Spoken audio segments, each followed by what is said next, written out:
Hi எல்லாரும் எப்படி இருக்கீங்க? வெற்றிவேல் முருகரப்பாவுக்கு அரோகரா. என் வாழ்க்கையிலே இந்த மாதிரி ஒரு விஷயம் எனக்கு நடக்கும் நான் நினச்சி கூட பார்த்ததில்லைங்க. அப்படி ஒரு விஷயம் தாங்க நடந்திருக்கு. சரி, அதை நான் அப்புறம் சொல்கிறேன். இதை பாருங்கள், பிரம்ம முகூர்த்த விளக்கு 2வது நாள் ரொம்ப திருப்திகரமாக முடிச்சாச்சுங்க. இன்றைக்கி மார்கழி மாதம் ஸ்டார்ட் ஆகுது. செவ்வாய்க்கிழமை 3:30 நான் 3 to 4க்குள்ளே விளக்கு போட்டு முடிச்சிட்டேன். விளக்கு போட்டு பூஜைலாம் பண்ணதுக்கப்புறம் தாங்க இந்த வீடியோ எடுக்கிறேன்.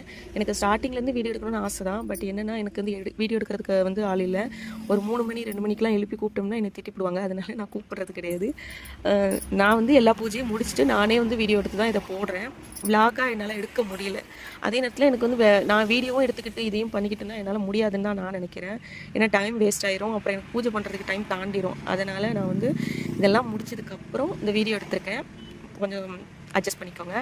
அப்புறம் நான் சொன்னேன்ல, என் வாழ்க்கையில் இப்படி ஒன்று நடக்கும்னு நான் நினைக்கவே இல்லை. அதுதாங்க நடந்துச்சு. அதாங்க நம்ம வேல்மாறல். நம்ம வந்து தைப்பூசத்துக்கு வந்து வேல்மாறல் கற்றுக்கிறது ரொம்ப நல்லதுங்க. அது வந்து 40 நாளும் சொல்லுங்கள்.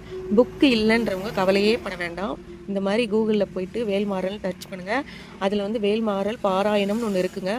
அதை போயிட்டு நீங்கள் எடுத்திங்கன்னா அதில் வந்து வேல்மாறல் எழுதினவங்கலேருந்து எப்படி எழுதுனாங்க, அதோட வரலாறு எல்லாமே அது உள்ளே இருக்குங்க.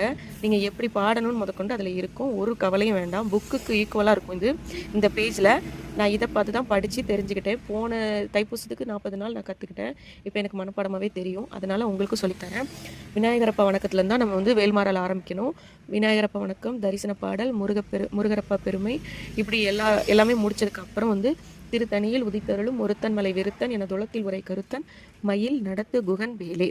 இந்த அடியை வந்து ஒரு 20 தடவை நீங்கள் சொல்லணுங்க. எல்லாம் முதல்ல வந்து வேலும் மயிலும் சேவலும் துணை வந்து எல்லா அடிக்கும் 6 தடவை சொல்லணும். அதுக்கப்புறம் வந்து திருத்தணியில் உதித்தருளும் அதை வந்து ஒரு 20 தடவை நீங்கள் சொல்லணுங்க. சொன்னதுக்கப்புறம் குட்டி குட்டி அடியாக வரும். அது கூட நீங்கள் திருத்தணியில் உதித்தருளும் சேர்த்து சொல்லணும். இப்படியே நீங்கள் ஃபுல்லாக படித்து முடித்து அப்படியே கீழே வந்தீங்கன்னா அந்த வேல்மாறல் வந்து படிக்கிறதுனால உங்களுக்கு உண்டாக போகிற நன்மைகள் எல்லாமே அதில் இருக்கும். அதையும் படிச்சுட்டு வேலும் மயிலும் சேவலும் துணை அதை ஒரு 6 தடவை நீங்கள் சொல்லணுங்க. அதையெல்லாம் சொல்லி முடிச்சுட்டு இது தாங்க லாஸ்ட் அடி வந்து இந்த வந்துட்டு பாருங்கள் 64 அடி. அதை முடிச்சதுக்கு அப்புறமாட்டி இந்த திருத்தணியில் உதித்தருளும் அதையும் ஒரு 20 தடவை சொல்லணும் மறுபடி. அதுக்கப்புறமாட்டி தான் நீங்கள் வந்து வேல்மாறல் படிக்கிறதுக்கு உண்டான நன்மைகள் இதெல்லாம். சேய அன்பு உந்தி வன வாசம் ஆதுடன் சேர்ந்த செந்தில் சேய வம்பு உந்தி இகழ் நிசா சராந்தகா, இது எல்லாமே நீங்கள் சொல்லணுங்க. இது எல்லாமே முடித்து லாஸ்ட்டில் வேலும் மயிலும் சேவலும் துணைன்னு 6 தடவை முடித்து வேல்மாறலை முடிச்சிடலாங்க. நான் சொன்னது உங்களுக்கு புரிஞ்சுதான்னு கூட எனக்கு தெரியல. பட் நான் இதெல்லாம் பண்ணினேங்க. அதனால் உங்களுக்கு சொல்கிறேன். பண்ணி நீங்களும் வந்து பயனடைஞ்சுக்கோங்க. வேல்மாறல் தெரிஞ்சுக்கோங்க. ரொம்ப ரொம்ப நல்லது.